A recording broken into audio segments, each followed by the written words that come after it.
வாழ்க வையகம், வாழ்க வையகம், வாழ்க வளமுடன். குரு வாழ்க, குருவே துணை. மணவளக்கலை உறவுகளுக்கு கோபாலின் வணக்கங்களும் வாழ்த்துக்களும். அருட்தந்தை வேதாத்ரி மகரிஷியின் மணவளக்கலையை பற்றி தினமும் சிந்தித்து கொண்டிருக்கின்றோம். இன்றைக்கு பணிவு, அதாவது எல்லோருக்கும் நன்றாம் பணிதல். ஆற்றங்கரையில் தென்னை மரங்களையும் பார்க்கலாம், நாணலையும் பார்க்கலாம். தென்னை மரம் காற்றடித்து விழுந்து விட்டால் திருப்பி அது தானாக எல்லாம் எழுந்து நிற்க முடியாது. ஆனால் நாணல் எந்த பக்கம் தண்ணீர் போகிறதோ அந்த பக்கம் வளைந்து கொடுக்கும் தன்மை உடையது என்று சொல்வார்கள்.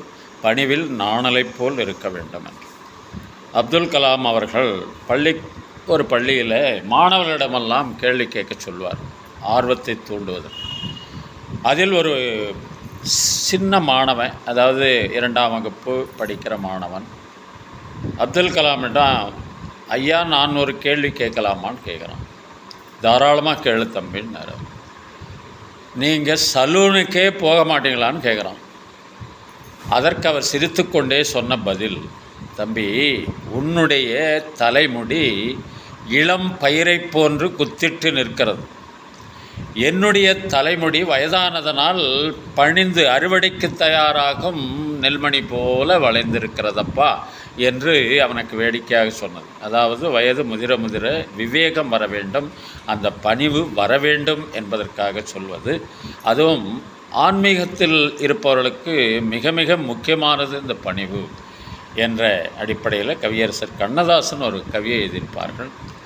உண்மையை சொல்லி நன்மையை செய்தால் உலகம் உன்னிடம் மயங்கும், நிலை உயரும்போது பணிவு கொண்டால் உயிர்கள் உன்னை வணங்கும். உண்மை என்பது அன்பாகும், பெரும் பணிவு என்பது பண்பாகும். இந்த 2 கட்டளை அறிந்த மனதில் எல்லா நன்மையும் உண்டாகும், எல்லா நன்மையும் உண்டாகும். 6 மனமே 6, அந்த ஆண்டவன் கட்டளை 6.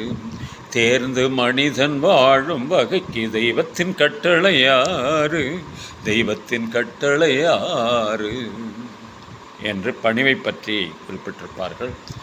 இன்று பிறந்தநாள், திருமண நாள் காணும் அன்பர்கள், நண்பர்கள், மணவளக்கலை உறவுகளுக்கு அருட்தந்தையின் அருட்காப்பு, அருட்பேராற்றல் இரவும் பகலும் எல்லா நேரங்களிலும் எல்லா இடங்களிலும் எல்லா தொழில்களிலும் உறுதுணையாகவும் பாதுகாப்பாகவும் வழி நடத்துவதாகவும் அமையுமாக. அருட்பேராற்றல் கருணையினால் உடல் நலம், நீளாயுள், நிறை செல்வம், உயர் புகழ், மெய்ஞானம் ஓங்கி வாழ்க வளமுடன். திருமணத்திற்காக காத்து கொண்டிருக்கும் பெண்கள், பிள்ளைகள் இவர்களுக்கு நல்ல வருணம் இந்த விரைவில் திருமணம் நடைபெற வாழ்த்துகின்றோம், வாழ்க வளமுடன். வேலைவாய்ப்புக்காக காத்து கொண்டிருக்கும் பெண்கள், பிள்ளைகள் இவர்களுக்கு நல்ல வேலை வாய்ப்பு அமைய வாழ்த்துகின்றோம், வாழ்க வளமுடன். குழந்தை பாக்கியம் இல்லாத தம்பதியினருக்கு விரைவில் குழந்தை பாக்கியம் அமைய வாழ்த்துகின்றோம், வாழ்க வளமுடன்.